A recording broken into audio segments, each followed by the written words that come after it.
Anyone who has tried to learn a language knows that there are a million different learning systems and methods out there, and a million different people trying to sell them to you.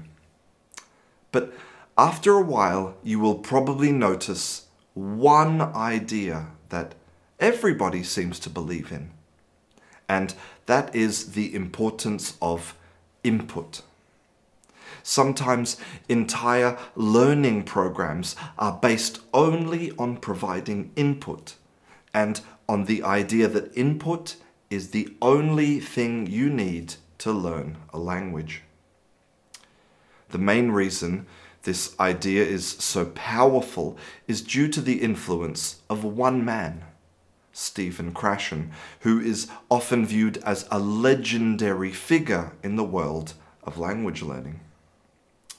He proposed the input hypothesis back in the 1970s, and his ideas have been enormously popular and very influential on the world of language learning during the last 50 years. And in 2021, you will still find him repeating his now famous mantra that we acquire language in only one way: when we understand it. Here is Krashen in his own words. The core contribution, I think, is that we acquire language in only one way: when we understand it. Most people call that comprehensible input.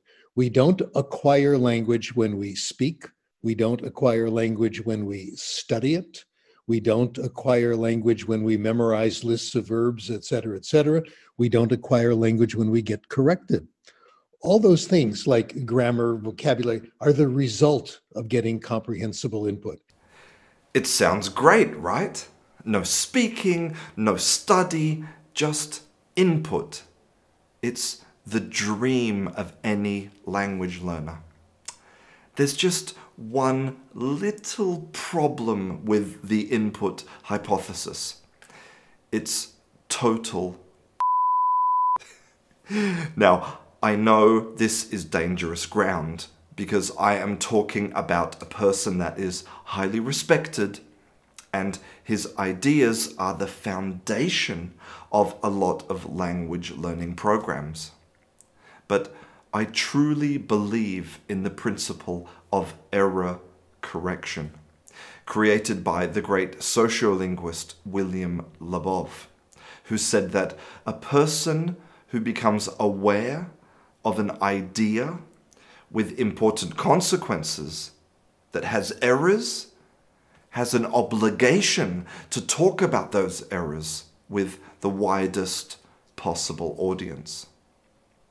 And because I think that the input hypothesis has errors and negatively affects millions of people trying to learn a language, I have an obligation to talk about it. So let's get specific. What exactly is the problem with the input hypothesis?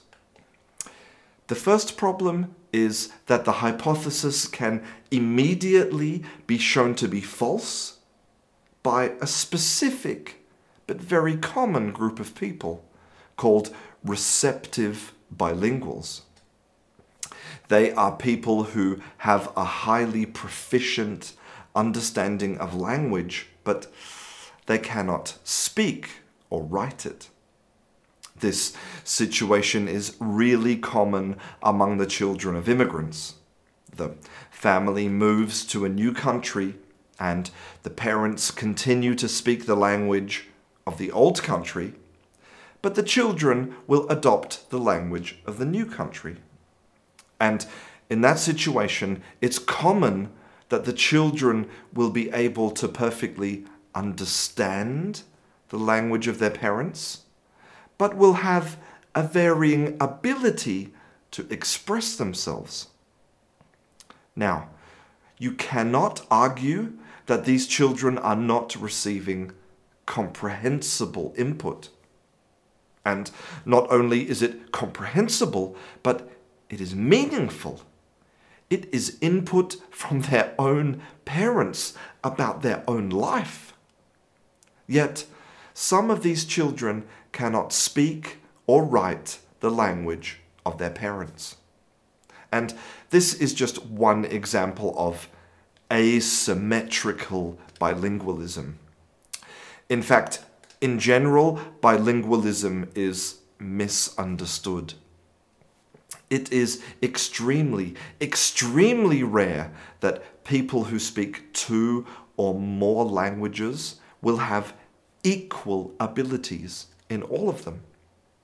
And even though this is a well-known fact, and also totally natural, this creates a great deal of shame for some people who want to honor their parents and honor their culture through language.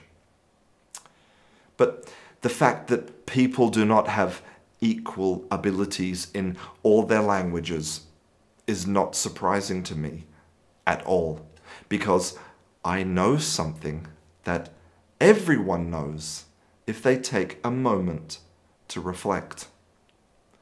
You get good at what you practice. And that's why I have an obligation to talk about why this obsession with input is so dangerous. Because it doesn't explain the full story. And I think mainly it's a problem of definitions. First, let's ask 2 vital questions. 1, what does it mean to acquire a language? And 2, what do you want? Okay, so first, what does it mean to acquire a language?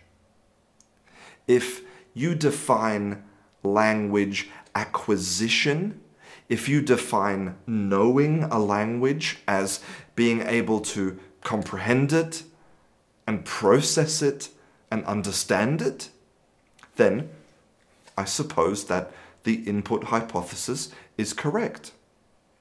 But that is hardly what most language learners want. It's not an accident that people call themselves English speakers or Japanese speakers when they talk about their language abilities. The ability to speak, of course, is quite valued and, in my experience, considered a fundamental skill. I wonder how many learners would believe in a teacher that says, "In my classroom, you will learn to acquire language, but not produce it."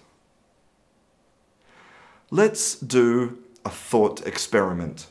So I sit down and I watch a video on YouTube from a surgeon that shows me how to perform brain surgery.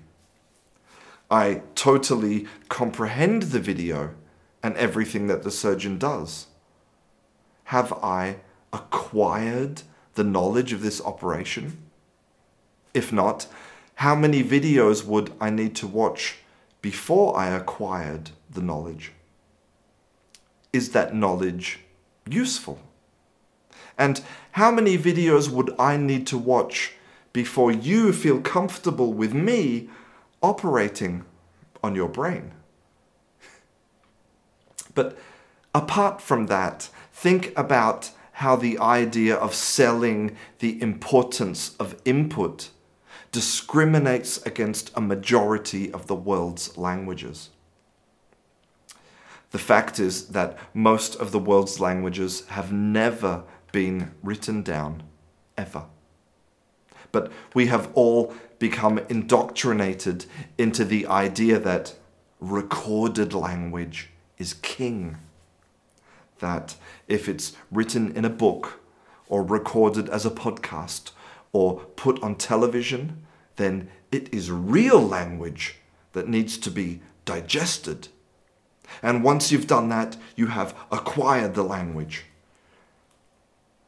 Well, apart from a tiny % of languages on the planet, that attitude won't get you very far. Apart from the fact that most languages produce hardly any output, so there is little or no input to digest, how will you ever use that language if you don't know how to speak it or write it? How do you think you will be accepted as a human being and a member of a community or a culture if you can't participate in the most fundamental of all human actions? Sharing. And maybe that's the part that upsets me most about the input hypothesis. It's not generous. It doesn't seek to contribute. It doesn't add anything. It just wants to suck on language like a parasite. And that brings us to the second question, and by far the most important. What do you want? That is the first question that any good teacher asks. And so it's also the first question that should be considered by any good teaching theory. If you want only to acquire language, then please spend all of your time and energy on comprehensible input. But if you want to use language for the reason it was invented, communication, then you need to follow that basic logic of you get good at what you practice.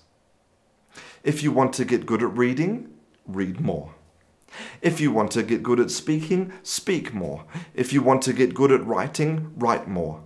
And getting good at all of those things will require years of hard work and a healthy dose of deliberate practice.